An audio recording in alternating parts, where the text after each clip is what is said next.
நமசிவாய. சிவனுக்கு வந்து எப்படி வந்து பஞ்சாட்சர மந்திரமோ அந்த பஞ்சாட்சர மந்திரத்தில் ஒவ்வொன்றுக்கும் ஒவ்வொரு தத்துவம் இருக்கிறது அல்லவா. அதாவது சிகாரம், வகாரம், யகாரம், மகாரம் அப்படின்னு அது மாதிரி இருக்கக்கூடியதுல அந்த யகாரம் இருக்கு இல்லையா, அந்த யகாரத்திற்குண்டான கோவில் இந்த கோயில்னு வச்சுக்கோங்களேன். பஞ்ச பிரம்மஸ்தலங்கள்னு சொல்லுவாங்க, பஞ்ச முகஸ்தலங்கள்னு சொல்லுவாங்க. பஞ்ச முகம் அப்படின்னு பார்க்கும்போது ஈசான முகம் அப்படின்ற மாதிரியான ஒரு முகத்துக்குண்டான ஒரு தத்துவமுடைய ஒரு கோயில், ஆகாச தத்துவமுடைய ஒரு கோவில் இந்த ஒரு கோவிலை சொல்லலாம். ராமகிரி, அதாவது நம்ம வந்து இது ஆந்திராவில் தான் இருக்குது. காலையில் வந்து ஒரு 1 or 2 hours, அதுக்கப்புறம் ஈவினிங் ஒரு 2.5 hours என்னமோ சம்திங் டைமிங் இருக்குன்னு வச்சுக்கோங்களேன். கோயிலோட டைமிங்கு சுருட்டப்பள்ளியெல்லாம் தாண்டி வரணும். நம்ம வந்து கோயிலுடைய அனைத்து விதமான டீட்டெயில்ஸுமே டிஸ்கிரிப்ஷனில் இருக்குது, பார்த்துக்கோங்க. அது அதே மாதிரி வந்து இன்னொரு முக்கியமான விஷயம் உங்களோட பகிர்ந்து கொள்ள விரும்புகிறேன். ஒவ்வொருத்தரும் எந்தெந்த இடத்துலேருந்து வருவீங்க அப்படின்ற மாதிரியான விஷயம் தெரியாமல் நம்ம வந்து ஒவ்வொருத்தருக்கும் பஸ் ரூட்டு, ட்ரெயின் ரூட்லாம் போட்டு கொடுக்க முடியாது. இது வந்து பல காலமாக எந்த ஒரு கோயிலை பற்றி சொன்னாலுமே அன்பர்கள் கேட்டுக்கொண்டிருக்கிறார்கள். அதற்காக தான் லொக்கேஷன் போடுறோம். கூகுள் லொக்கேஷனை பார்த்துட்டு அந்த கூகுள் லொக்கேஷன்லேருந்து நீங்கள் வந்து உங்களுடைய ஏரியாவிலேருந்து எப்படி வருது அப்படின்ற மாதிரியான விஷயத்தை நீங்கள் தேர்ந்தெடுத்து கொள்ள வேண்டியது.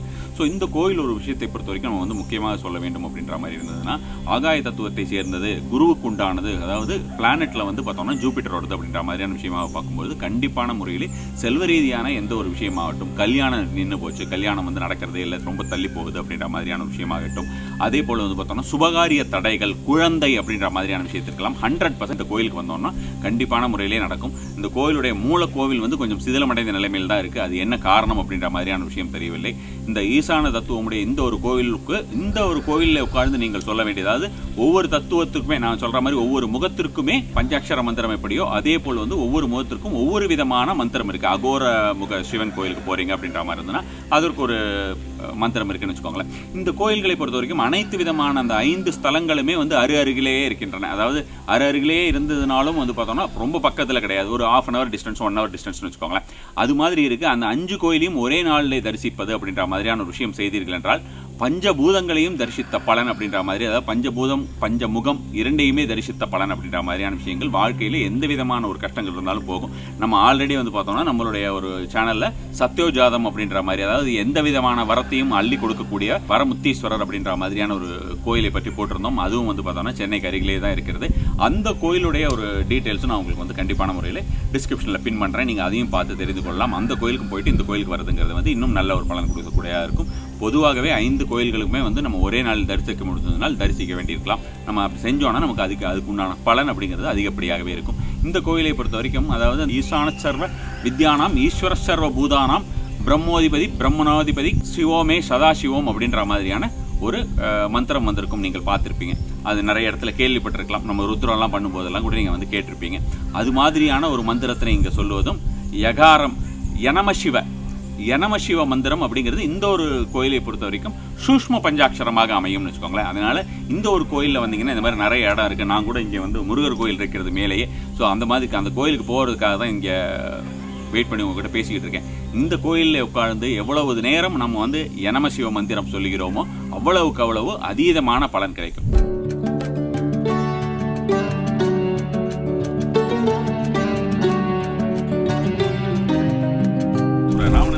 வென்ற பின் ஆஞ்சநேயர்கிட்ட கேட்கிறார், எனக்கு வந்து வழிபடுவதற்கு ஒரு லிங்கம் வேண்டும் அப்படின்ற மாதிரியான விஷயமாக கேட்கிறார். அந்த மாதிரி லிங்கம் வேண்டும் என்று கேட்டோன்னா அவர் வந்து காசியிலிருந்து லிங்கம் எடுத்து கொண்டு வா அப்படின்ற மாதிரியான விஷயமா சொல்லும்போது காசியிலிருந்து போய் லிங்கத்தை எடுத்துகிட்டு வரார் ஆஞ்சநேயர். அப்படி எடுத்து வந்து கொண்டு இருக்கும்பொழுது அதுக்கு வந்து பைரவருக்கு தெரிகிறது. பைரவருக்கு தெரிந்தவுடன் அந்த லிங்கத்தை வந்து இந்த இடத்துல, இந்த ராமகிரி என்ற இந்த இடத்திலே அவர் பிரதிஷ்டை செய்ய வேண்டும் என்று விரும்புகிறார் ஒரு காரணத்திற்காக. ஸோ அந்த மாதிரி பிரதிஷ்டை செய்ய விரும்பினோன்னா ஆஞ்சநேயர்கிட்டேருந்து அவ்வளோ ஈஸியாக எதுவும் வாங்கிட முடியாது இல்லையா. அதனால் சூரியன்கிட்ட சொல்லிவிட்டு சூரியனை என்ன பண்ண சொல்கிறாருன்னா அதிகப்படியான வெப்பத்தை உண்டாக்கு என்று சொல்கிறார். சூரியனும் அதிகப்படியான வெப்பத்தை உண்டாக்கிறார். அந்த வெப்பம் ரொம்ப தாழ முடியாமல் இவர் கையில் வச்சுக்கிட்டு லிங்கத்தை கையில் வைத்துக்கொண்டு ஆஞ்சநேயர் பறந்து வரும்பொழுது அவருக்கு வந்து திடீரென்று தாகம் அதிகரிக்கிறது. தாகம் எடுக்கிறதுக்காக இந்த சுனை இருக்குது பாருங்கள், இந்த நந்தியிலிருந்து வந்து கொண்டிருக்கிற அந்த ஒரு நீர், இது தொடர்ந்து வந்து எந்த ஒரு வறட்சி வந்தாலும் இந்த இடத்துலேருந்து நீர் வர்றது வந்து நிற்கவே நிற்காதான். ஸோ அந்த மாதிரியான ஒரு இடத்துல, இந்த இடத்துல வந்து அவர் வந்து நீர் குடிக்க ட்ரை பண்ணுறார்.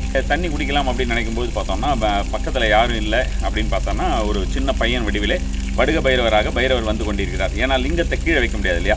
ஸோ அப்போ லிங்கத்தை அவர் வந்து அவர்கிட்ட வந்து கையில் கொடுத்துட்டு, லிங்கம் வந்து வெயிட்டு தான், இதை நீ வந்து பார்த்துக்கோ அப்படின்ற மாதிரியான விஷயமா சொல்லிட்டு கீழே வச்சிடாதுன்னு சொல்லிட்டு இவர் நீர் எழுந்த போயிடார். நீர் எழுந்த போயிட்டு வரும்போது பார்த்தா அந்த பையனையும் காணும், லிங்கத்தையும் பார்த்தோன்னா அதே இடத்துல இருக்குது. லிங்கத்தை வந்து நகர்த்த முடியாத ஒரு சூழ்நிலை. சரின்னு என்ன பண்ணுறாருன்னா அந்த லிங்கத்தை இவருடைய வாளால், இவர் தான் மிகுந்த சக்திசாலி ஆகிட்டல்லவா, இவர் வந்து அசாத்திய சாதக சுவாமி, எந்த ஒரு விஷயமா இருந்தாலும் அதை முடிப்பார். அதனால் அவருடைய வாளால் அந்த லிங்கத்தை கட்டி இழுக்கிறார். ரொம்ப கஷ்டப்பட்டு கட்டி இழுக்கிறார். அப்படி இழுத்தாலும் லிங்கம் வரவே இல்லை. அதுக்கப்புறம் வந்து இந்த இடத்துலையே இருந்து விட்டது ராமகிரி என்ற பெயருடன். இந்த லிங்கத்தை பொறுத்த வரைக்கும் அவர் வந்து ஈசான முகத்தை சேர்ந்தவர். ஈசான முக கடவுள் அப்படிங்கிறது வந்து பார்த்தோம்னா ஆகாய தத்துவத்தை சார்ந்தது. இந்த ஆகாய தத்துவத்தை சார்ந்த எந்த ஒரு கோயிலுமே பார்த்தோம்னா உங்களுக்கு செல்வ வளம் அப்படின்ற மாதிரியான விஷயங்களும், நினைத்த காரியங்கள் மனசில் வந்து நடக்கவே நடக்காது அப்படின்ற மாதிரி நினைக்கக்கூடிய காரியங்கள் எல்லாமே ஆகாய தத்துவம் உள்ள கோயில்களுக்கு சென்றால் கண்டிப்பான முறையிலே நடைபெறும். குருவுக்கு உண்டானது வயிறு சம்பந்தமான எல்லா பிரச்சனைகளுமே தீரும். இந்த சிவனுக்கு வந்து அதீத சக்தி உள்ள ஒரு சிவன். இவர் வந்து அந்த வாளில் கட்டி இழுத்தார்னு சொன்னேன் இல்லையா லிங்கத்தை, அந்த வாளில் கட்டி இழுத்ததோடைய அச்சு வந்து இன்னும் இந்த ராமகிரிநாதருக்கு அதே இடத்துலையே இருக்குது அப்படின்ற மாதிரி. இந்த கோயிலில் வந்து நிறைய விசேஷங்கள் இருக்குது. இந்த கோயில் பக்கத்துலேயே வந்து மலை மேல் இருக்கக்கூடிய முருகர் கோயில் இருக்கிறது. வர வழியிலே பார்த்தீங்கன்னா உங்களுக்கு வந்து வேற ஒரு சிவன் கோயில், மலை மேல் இருக்கக்கூடிய ஒரு சிவன் கோயில் இருக்கிறது. சுருட்டப்பள்ளி சிவனும் இருக்கிறார். நிறைய இந்த இடம் அப்படின்ற மாதிரியான ஒரு விஷயமாக பிளான் பண்ணிட்டோம்னா ஏகப்பட்ட ஈசன்களையும் சரி, ஈசனையும் சரி, முருகரையும் சரி நம்ம வழிபடுவதற்கு ரொம்ப ஏற்ற ஒரு இடமாக இந்த உடையாது.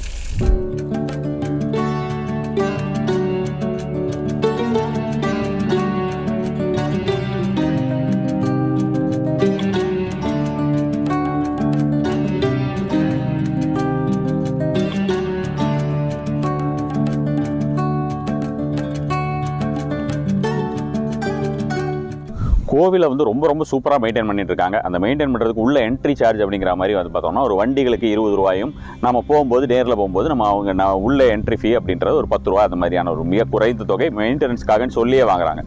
கோயில் மெயின்டெனன்ஸ் ரொம்ப ரொம்ப நீட்டாக இருக்குது. அதை பற்றி நான் எந்த ஒரு விஷயமும் இல்லை. இந்த கோயிலை பொறுத்த வரைக்கும் இது பரிகார ஸ்தலம் அல்ல, பிரார்த்தனை ஸ்தலம் அப்படின்ற மாதிரியான விஷயமாக சொல்கிறார்கள்.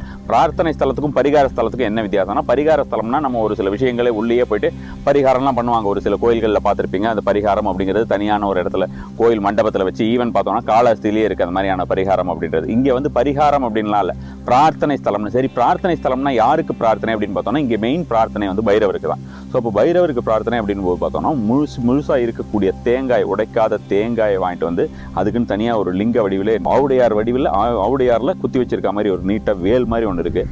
அந்த வேல் மாதிரி இருக்கிறதுல அந்த தேங்காயை குத்தி அதை வந்து பிரித்து எடுத்து கொடுக்கணும் அப்படின்ற மாதிரியான ஒரு விஷயம். அது வந்து ஒரு பிரார்த்தனையாகவும் இருக்கிறது. அடுத்தது வந்து பார்த்தோம்னா குழந்தைகள் இல்லாதவர்களுக்கு இங்கே வந்து ஒரு நாய் பிம்பம் மாதிரியான ஒரு விஷயம், பைரவ பிம்பம் அப்படின்னு சொல்லணும். பைரவத்துடைய வாகன பிம்பம். அந்த வாகனத்தை வந்து பிம்பமாக செய்துட்டு அது அவங்கக்கிட்ட கொடுத்து அவங்க வந்து பிரதர்ஷனம் செய்யணும் அப்படின்ற மாதிரி 2 விதமான ஒரு பிரார்த்தனை விஷயம் இருக்குது. அது வந்து கண்டிப்பான முறையில் அவங்களுக்கெல்லாம் குழந்தை பிறக்கும் அப்படின்ற மாதிரி குழந்தை விஷயத்திற்காக இந்த ஒரு விஷயத்தை செய்கிறாங்க. ஸோ அது மாதிரி இருக்கிறவர்களும் நிறைய பேர் அந்த குழந்தை பிறப்பதற்கு அப்படின்ற மாதிரியான விஷயத்திற்காக மெயினாக இங்கே பைரவர் தான் வந்து மெயின் பிரதான தெய்வம் அப்படின்ற மாதிரி சொல்கிறாங்க. அதாவது பைரவரை முதல்ல வந்து பார்த்துட்டு அதுக்கப்புறம் தான் நம்ம வந்து சிவனையே பார்க்க முடியும். சிவனை உள்ளே போய் பார்க்கும்பொழுதும் ரொம்ப ரொம்ப அற்புதமான ஒரு விஷயம் என்னன்னு பார்த்தீங்கன்னா, அதாவது இடது பக்க மயில் இருக்கக்கூடிய முருகர், வலது பக்கம் தான் முருகர் பார்த்துருப்போம். நான் ஒரே ஒரு கோயிலில் இடது பக்கம் பார்த்து இருக்கிறதாக சொல்லியிருந்தேன். அது மாதிரி வந்து பார்த்தோம்னா இங்கே சாந்த ரூபத்தில் இருக்கக்கூடிய முருகர் இடது பக்கத்தில் இருப்பார். நான் உங்களுக்கு ஏற்கனவே சொல்லியிருக்கிறது வந்து பார்த்தோம்னா அசுர மயில் என்று இடது பக்கத்தில் இருக்கும். அந்த மயில் வந்து பார்த்தோம்னா சத்துருக்களை சம்ஹாரம் செய்து அப்படியே வந்து அவர் உட்காந்துருக்கார் அப்படின்னு நத்தம் பரமேஸ்வர மங்கலத்தில் இருக்கக்கூடிய சிவன் கோயில், ஜம்புகேஸ்வரர் கோயில் சொல்லிட்டு அந்த கோயிலில் இருக்கக்கூடிய முருகன் ரொம்ப ரொம்ப சக்தி வாய்ந்தவர். சத்ரு விஷயத்திலையும் சரி அனைத்து விதமான கஷ்டங்களையும் போக்க வல்லவர்னு சொல்லியிருக்கேன். ஸோ இந்த ஒரு முருகரை பொறுத்த வரைக்கும் அவருடைய விஷயங்கள் தெரியவில்லை என்றாலும் இடது பக்க மயிலை வைத்து அவர் வந்து பவர்ஃபுல், அப்படி எந்த அளவுக்கு பவர் அவருடைய வாகனம் அப்படின்ற மாதிரியான விஷயத்தை நம்ம வந்து கண்டிப்பான முறையில் தெரிஞ்சுக்கலாம். அதே போல் பார்த்தீங்கன்னா உள்ளுக்குள்ளே எங்கே இடத்துலையுமே நீங்கள் பார்த்துருக்காத இன்னொரு விஷயம் என்னென்னு பார்த்தோம்னா, சிவனுக்கு எதிரிலேயே நம்ம நந்தி தானே பார்த்துருப்போம். இங்கே வந்து சிவனுக்கு எதிரில் நந்தி ரொம்ப ரொம்ப சின்ன வடிவத்திலும், ஆஞ்சநேயர் வந்து சிவனை வழிபடும் மாதிரியான ஒரு விஷயமாகவும் இருக்கும். ஆஞ்சநேயர் ஏன் வழிபடுறார் அப்படின்னு கேட்டோம்னா, அந்த சிவனை வந்து அவர் தான் வாளால் கட்டி இழுத்துடுறார் இல்லையா. அவர் வந்து பைரவர் வந்து இங்கேயே அவர் ஸ்தாபிதம் செய்துவிட்டு போய்விடுகிறார். அவரை வந்து நான் வந்து ராமருக்கு வந்து பிரம்ம அத்தி தோஷம் நீங்குவதற்காக வழிபட வேண்டும் அப்படின்ற மாதிரியான விஷயமாக அந்த லிங்கத்தை எடுப்பதற்காக முயற்சி பண்ணுறார். அந்த மாதிரி எடுத்த முயற்சி பண்ணும்போது லிங்கம் கொஞ்சம் சாய்ந்து விடுகிறது. கொஞ்சம் வக்ரகாளி அம்மா எல்லாம் எப்படி சாஞ்சு இருப்பாங்களோ அதே மாதிரி வந்து பார்த்தீங்கன்னா இங்கே லிங்கம் வந்து லேதான முறையில் சாஞ்சு இருக்கும்னு வச்சுக்கோங்க. ஸோ அது மாதிரி சாய்ந்தாக இருக்கிறதுனால காரணத்தினால இப்படி செஞ்சுட்டோமே நம்ம சிவனை அப்படின்ற மாதிரியான ஒரு விஷயமாக வருத்தப்படும் விதமாக, மன்னிப்பு கோரும் விதமாக ஆஞ்சநேயர் கைகூப்பிய நிலையில் இருக்கிறார். ரொம்ப ரொம்ப வீரிய சக்தி மிகுந்ததாக இருக்கிறது. உள்ள பெருசாக கூட்டம்லாம் எதுவும் இல்லைன்னு வச்சுக்கோங்களேன். ரொம்ப ரொம்ப அற்புதமான ஒரு ஸ்தலமாக இருக்கிறது. இங்கே பக்கத்தில் இந்த முருகர் கோயில் பொறுத்த வரைக்கும் எப்போவுமே திறக்க மாட்டாங்களாம், கிருத்திகைக்கு மட்டும் தான் திறப்பாங்களாம். அதே மாதிரி வந்து பார்த்தோன்னா செவ்வாய்க்கிழமைக்கு காலையில் அதிகபட்சமாக 10 மணி வரைக்கும் தான் திறந்துருக்கும் அப்படின்ற மாதிரியான விஷயமாக சொல்லியிருக்காரு. இந்த முருகர் கோயிலை பற்றி அதர் டீட்டெயில்ஸ் என்ன அப்படின்ற மாதிரியான விஷயம் தெரியல. பார்த்தோன்னா வந்து ரொம்ப பழமையான ஒரு கோயில் மாதிரியான ஒரு விஷயமாக தெரியவில்லை. மேலே போய் பார்த்தா தெரியும். அது மாதிரி பழமையாக முதல்ல அங்கே முருகர் இருந்துட்டு அதுக்கப்புறம் அவர்கள் தற்சமயத்தில் வந்து இப்போ ரீசெண்டாக ஏதாவது கோயில்கள் எழுப்பியிருக்கிறார்கள் அப்படின்ற மாதிரியான விஷயமும். எப்படியா இருந்தாலுமே நான் சொன்ன மாதிரி அந்த ஈசானமுகத்து சிவனை வழிபட நம்மளுடைய அனைத்து விதமான கோரிக்கைகளும் நிறைவேறும். இங்கே கோரிக்கை நிறைவேறுவதற்கு ரொம்ப ரொம்ப பெயர் போன கோவில் அப்படின்ற மாதிரியான உள்ள எல்லாருமே சொல்கிறாங்க. உள்ளுக்குள்ளே வந்து ஆஸ் யூஷுவல் லுங்கியெல்லாம் கட்டிட்டு போக முடியாது மற்ற கோயில்களை போல். அதே போல் வந்து பார்த்தோம்னா கேமரா எடுத்துகிட்டு உள்ளே போயிட்டு நம்ம வந்து வீடியோ எடுக்கிறது எந்த ஒரு விஷயமுமே முடியாது. அது ரொம்ப ஸ்ட்ரிக்டாக அந்த ஒரு விஷயத்தை வந்து அவர்கள் முதல்லையே கூறிவிடுகிறார். உள்ள எல்லா இடத்துலையும் சிசிடிவி போட்டிருக்காங்க. அதனால் அந்த மாதிரியான விஷயங்கள் எல்லாம் எதுவும் செய்ய முடியாது. க்ளீனாக போயிட்டு நம்ம வந்து சுவாமியை நன்றாக தரிசித்து விட்டு வரலாம். நம சிவாய.